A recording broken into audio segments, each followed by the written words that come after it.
Hi everyone, my name is Hannah Scheel. And I'm Rachel Forbes. And welcome to Let's Take a Trip with Hannah and Rachel.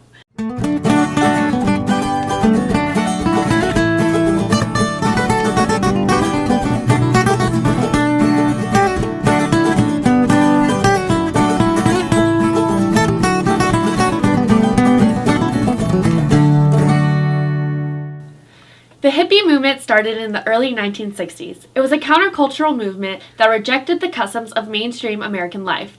The term hippie came from hipster. There are a couple of historical events that the hippie phrases and movements can be traced back from. It partly came from bohemianism, which emerged in France in the early 19th century. It is also affected by the Beat generation. The Beats were a band that created a following of hippie-like people. However, the Beat generation tended to be essentially apolitical, while the hippies were very involved in political and social movements. Hippie culture led to exploring of new and different things. Hippies had a wide range of values, including spirituality, women's rights, nonviolence, liberalism, drugs, artistic experimentation, harmony with nature, and human sexuality. Their openness to free love would not have happened without the birth control pill, which was first sold in 1960. The free love movement came at a cost, with an increase in many sexually transmitted diseases. Over 4,000 anti-hate people jammed Detroit's Belle Isle Park in another example of the recent social phenomenon that's sweeping the country. It's a giant love-in, close relative to the be-in, sort of a happy happening laced with the rites of spring. The slogans were just as frank as ever. Hippies, would-be hippies, and just plain folks made a colorful scene with wild costumes, uninhibited dancing, and general high frolic. Along with the new set of values, hippies had a unique sense of style. Men had long beards, and both women and men rarely shaved. Showers became uncommon as a way to become more natural, which eventually led to an increase in dreads. They also wore casual and unconventional dress, including the most commonly known as tie-dye colored t-shirts. Hippies were very active in civil rights movements, including the anti-war protest and the free speech movement. They participated in the protests against the Vietnam War, which escalated to the point of draft card burnings. President Lyndon Johnson responded by creating a new law that penalized the burning of draft cards on August 31, 1965. Their vocal opposition to the United States' involvement in the Vietnam War and the increasingly rocky road to shared civil rights among all Americans led to this new alternative form of activism.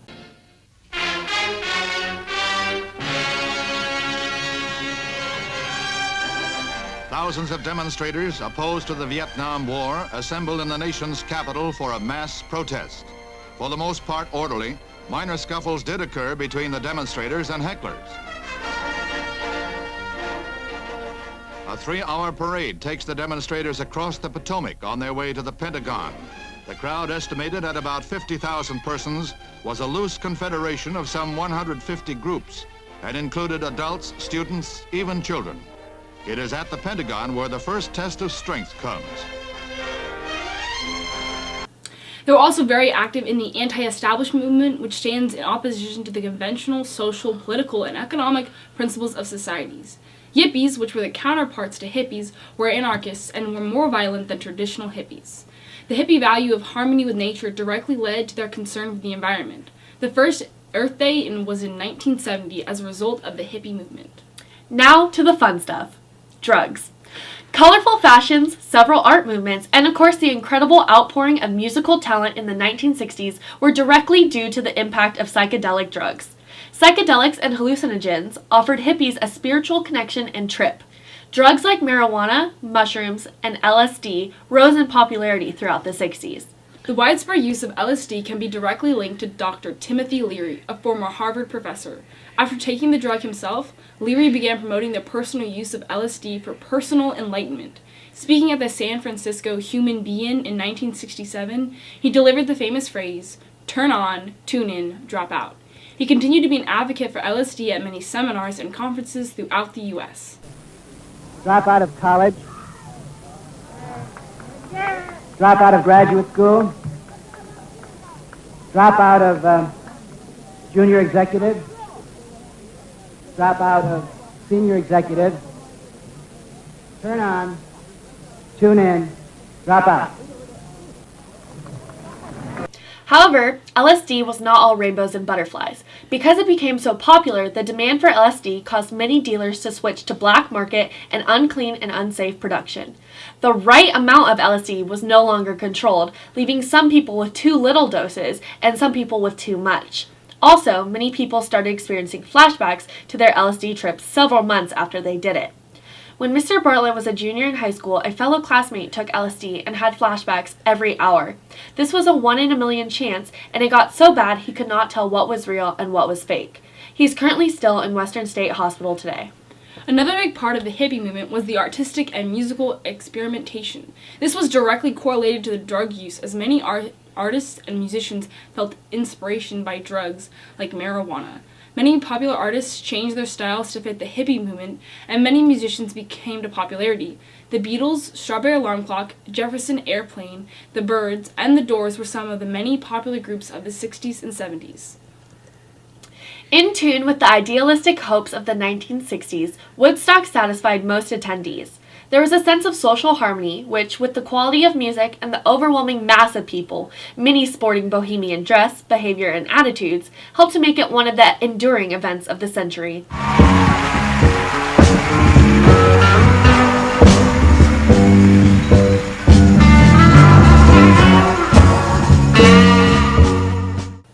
However, don't let it fool you. There were many problems with Woodstock. There were 3 toilets for every 10,000 attendees at Woodstock. Some porta potties even fell over, causing a big mess. With 500,000 people attending, they also ran out of food 2 days before the event, and the local Navy base had to fly in food.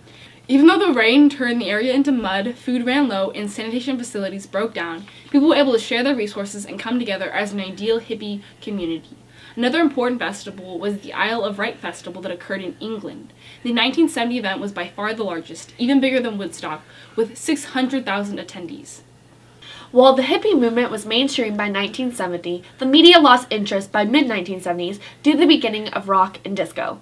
However, the hippie movement left a powerful legacy on the U.S. and other countries, including the acceptance of cultural diversity.